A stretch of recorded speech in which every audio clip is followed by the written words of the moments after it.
Assalamualaikum warahmatullahi wabarakatuh. Alhamdulillah wassalatu wassalamu ala Rasulillah wa ala alihi wa ashabihi wa man wala ma ba'du.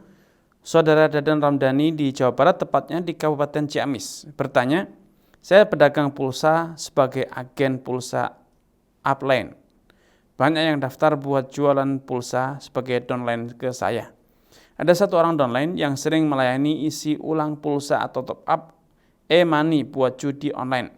Apakah saya kena imbas dosa atau tidak? Baik, barakallahu fiik wa tabakumullah kepada saudara Dadan Ramdhani di Kabupaten Ciamis. Semoga Allah Subhanahu wa taala menambahkan taufik kepada Anda, keluarga dan juga seluruh pemirsa dimanapun Anda berada. Allah Subhanahu wa taala berfirman, "Wala ta'awanu 'alal itsmi wal 'udwan." Janganlah kalian tolong-menolong dalam perbuatan dosa dan perbuatan melampaui batas.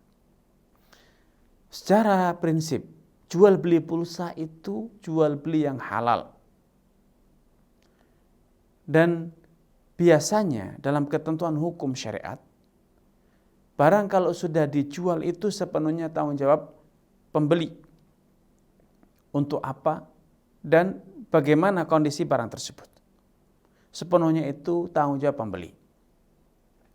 Namun bila penjual tahu, bila penjual mengetahui secara pasti bahwa customer, pembeli atau konsumen akan menggunakan produk tersebut untuk perbuatan-perbuatan yang haram, maka dalam hukum Islam, setiap umat Islam berkewajiban untuk berkontribusi, berusaha sekuat tenaga mencegah terjadinya perbuatan dosa dan kemaksiatan. Sebagai contoh, ketika Anda berjual beli pisau yang memang peruntukannya untuk pisau dapur, atau jual beli sabit yang peruntukan utamanya adalah untuk nyabit, memotong rumput. Namun ternyata customer, pembeli sabit dari Anda atau pembeli pisau dapur Anda itu adalah orang yang berencana untuk menggunakannya sebagai alat berbuat dosa, membunuh orang lain. Dia bercerita bahwa saya sedang marah, saya ingin bunuh si fulan. Saya ingin beli pisau yang paling tajam, pisau yang kuat dan paling tajam. Apakah Anda akan tetap berkata bahwa saya penjual, itu urusan dia membunuh atau tidak itu tanggung jawab dia? Tentu Anda tidak lagi bisa berkata demikian. Karena Anda telah mengetahuinya dengan pasti bahwa pembeli akan menggunakan produk tersebut untuk berbuat maksiat. Misalnya, kalau ada orang yang misalnya ingin membeli buah anggur dari Anda, kemudian dia bercerita kepada Anda, menyampaikan dengan jelas bahwa anggur tersebut akan dia gunakan, dia produksi untuk menjadi bahan baku khamr, maka tentu Anda tidak bisa lagi berkata bahwa saya menjual anggur. Urusan penyalahgunaan itu tanggung jawab pembeli, tidak demikian. Karena itu dalam urusan jual beli anggur atau produksi khamar, peredaran khamar di masyarakat, Rasulullah bersabda, la'anallahu fil khamri 10. Allah itu melaknati 10 kelompok orang dalam hal khamar. Mereka berkontribusi.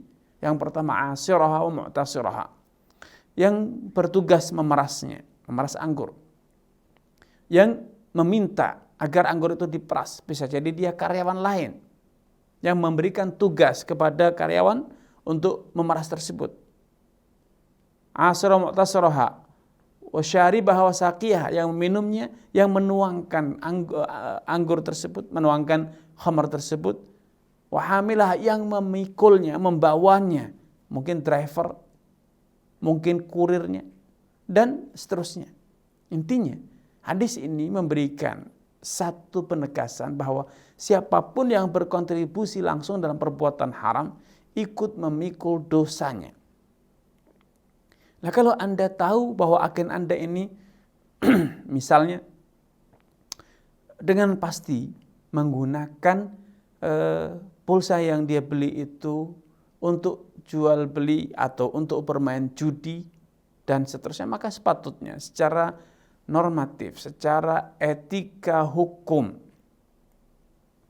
secara moral sebagai seorang muslim, Anda berkewajiban untuk mencegah perbuatan kemungkaran itu. Man ra'a minkum munkaran falyughayyirhu biyadihi. Siapapun dari kalian yang mengetahui adanya perbuatan mungkar, hendaknya dia berkontribusi untuk mencegahnya, menghilangkan kemungkaran itu dengan kekuatannya. Fa'ilam yastati', kalau ternyata dia tidak punya kekuatan untuk, atau tidak cukup kekuatan untuk mengingkari kemungkaran itu dengan tangannya, maka dengan lisannya dia jelaskan, dia nasihati.